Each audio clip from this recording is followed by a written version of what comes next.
Assalamualaikum warahmatullahi wabarakatuh. Selamat datang di sesi presentasi hari ini. Kita akan menyelami salah satu algoritma yang paling fundamental dalam sejarah kecerdasan buatan, yaitu backpropagation. Algoritma ini bukan sekedar kode, melainkan mesin mekanis yang meniru cara otak kita belajar dari kesalahan.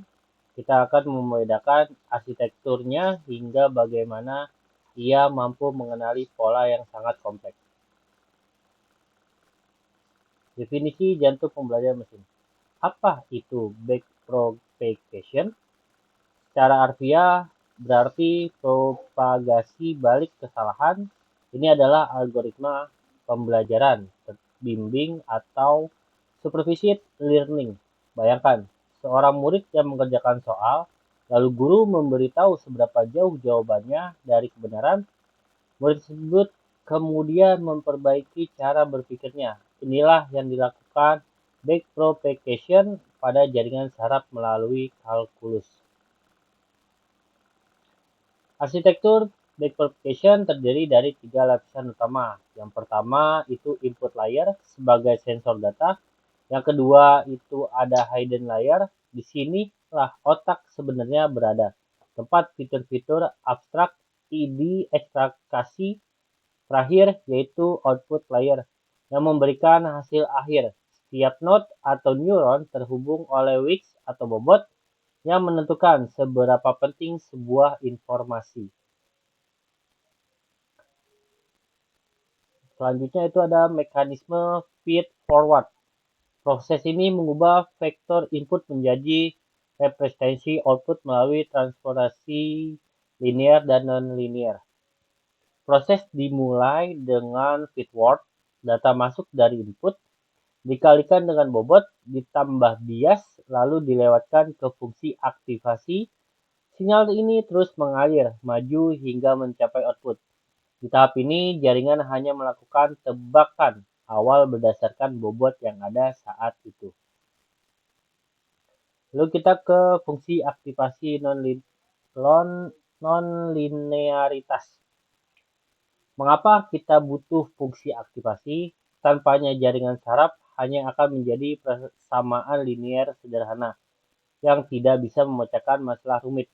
Fungsi sigmoid atau ReLU memberikan sifat non-linear, memungkinkan jaringan untuk mempelajari pola melengkung kompleks dan tidak beraturan seperti suara atau gambar manusia.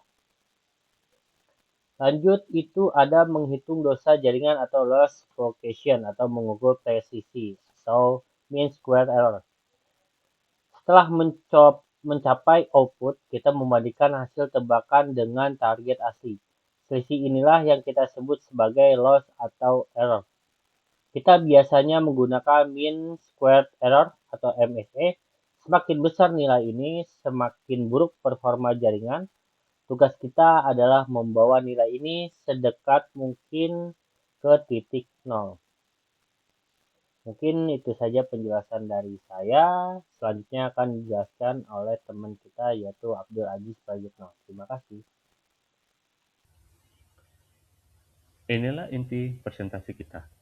Setelah tahu ada kesalahan, sinyal kesalahan dikirim balik dari output ke input menggunakan hukum rantai atau chain rules dalam kalkulus.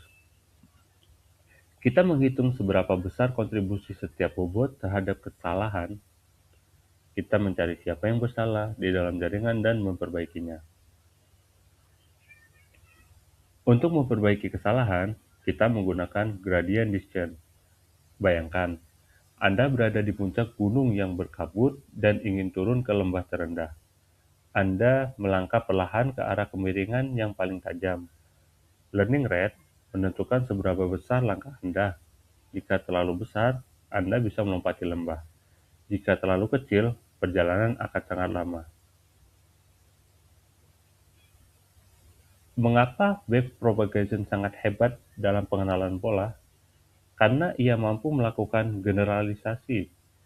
Ia tidak hanya menghafal data, tetapi juga memahami ciri khas data tersebut. Misalnya, dalam pengenalan wajah manusia, ia belajar bahwa mata, hidung, dan mulut memiliki hubungan spesial yang konsisten meskipun pencahayaannya berbeda. Di sini ada contoh studi kasus. Untuk contoh di atas adalah contoh pengenalan angka tulisan tangan MNIST. Bagi komputer, angka 8 hanyalah kumpulan piksel hitam putih.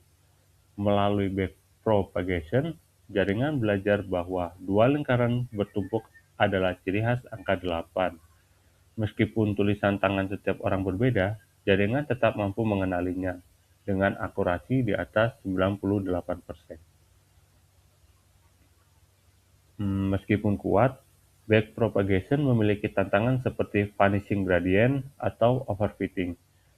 Namun, dengan teknik modern seperti drop-off dan fungsi aktivasi baru, algoritma ini tetap menjadi fondasi bagi teknologi mutakhir seperti ChatGPT dan sistem kendali mobil otonom yang kita lihat saat ini. Jadi, kesimpulannya, backpropagation adalah bukti keindahan matematika dalam meniru kecerdasan. Ia mampu mengubah data mentah menjadi pengetahuan melalui iterasi tanpa henti. Demikian presentasi dari kelompok 1. Jika ada kesalahan, kami mohon maaf. Wabillahi taufiq wal hidayah. Wassalamualaikum warahmatullahi wabarakatuh. Motherfucking design all right now.